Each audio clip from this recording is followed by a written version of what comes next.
पर्यावरण शिक्षण इयत्ता 11वी जर्नल कार्य गुण 20 विषय पर्यावरण.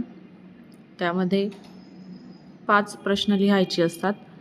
तर ते प्रश्न पुढीलप्रमाणे: शाश्वत विकासाची संकल्पना व उद्दिष्टे स्पष्ट करा. हा पहिला प्रश्न असेल. त्याच्यामध्ये संकल्पना लिहायची आहे.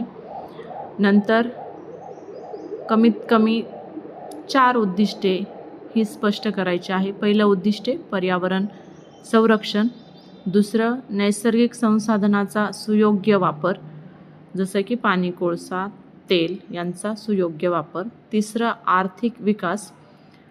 आर्थिक विकास हा उद्योग, शेती व व्यापार यावरती अवलंबून असतो. चौथा सामाजिक समानता, की ज्याच्यामध्ये शिक्षण, आरोग्य, मूलभूत सुविधा या उपलब्ध असाव्यात, ही एक मुख्य उद्दिष्टे आहे. त्यामध्ये कोणताही भेदभाव नसावा.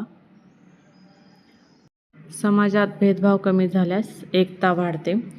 5वं उद्दिष्ट असेल प्रदूषण नियंत्रण. हवा, पाणी व मातीचे प्रदूषण हे घातक असते, त्यामुळे ते नियंत्रित ठेवण्यासाठी कारखाने, वाहने व कचऱ्यामुळे होणारे प्रदूषण कमी करणे हे आवश्यक आहे.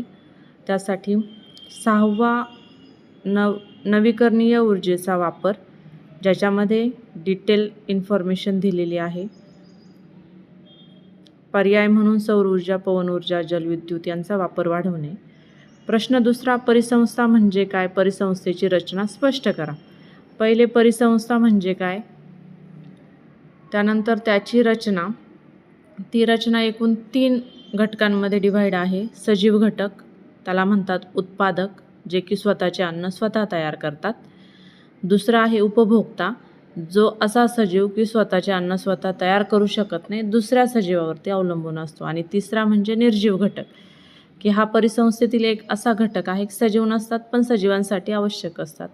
प्रश्न तिसरा: जैवविविधता म्हणजे काय? त्यातली मूल्य कोणती व ती मूल्य स्पष्ट करून सांगा. जैवविविधता म्हणजे तो आन्सर 1 मार्कसाठी लिहायचा आहे. पुढे त्याची जैवविविधतेची मूल्य दिलेली आहेत. त्यामध्ये आर्थिक मूल्य, पर्यावरणीय मूल्य, सामाजिक, शैक्षणिक व सौंदर्य मूल्य दिलेली आहेत. त्यांची संकल्पना ही संक्षिप्त स्वरूपात तुमच्या समोर ठेवलेली आहे.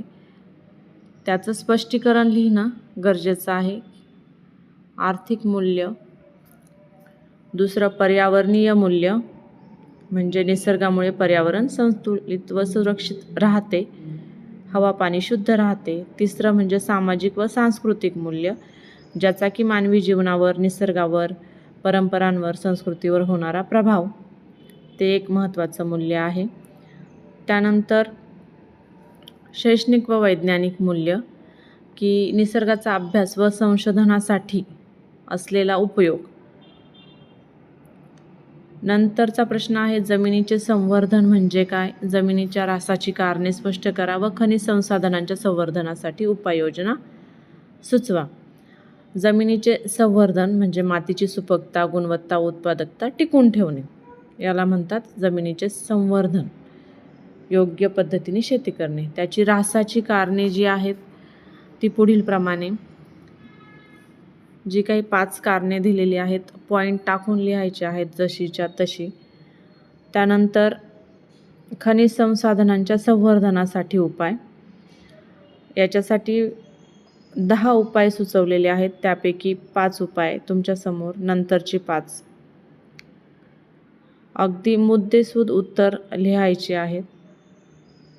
नंतरचा जो काही प्रश्न आहे तो मानवनिर्मित आपत्तीचा अर्थ काय व आपत्तीच्या परिणामांवर टिपा लिहा.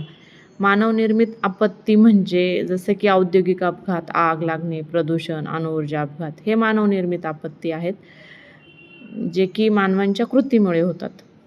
मानवनिर्मित आपत्तीचे दुष्परिणाम: प्रचंड प्रमाणात जीवितहानी आपल्याकडे असलेल्या. त्यामध्ये पहिला औद्योगिक अपघात, जो की कारखाने, उद्योग, रासायनिक प्रकल्पांमध्ये घडतो आणि त्यामुळे माणसांचे जीव धोक्यात येतात. मोठे आर्थिक नुकसान होते, त्याचा वाईट परिणाम होतो. युद्धाचे दुष्परिणाम ही मानवनिर्मित आपत्ती आहे, ज्याच्यामध्ये लोकांची घरे, शेती, उद्योग नष्ट होतात. देशाची आर्थिक स्थिती कमकुवत होते. आगीचे दुष्परिणाम, मानवनिर्मित आपत्ती आग, त्याच्यामध्ये घरे, कारखाने, जंगल, मालमत्ता जळून नष्ट होतात, हवा प्रदूषित होते, श्वसनाचे आजार होतात, मोठे आर्थिक नुकसान होते.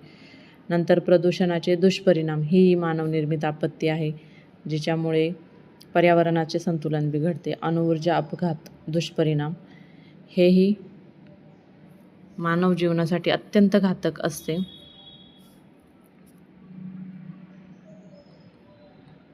Thank you for watching. Like, share and subscribe.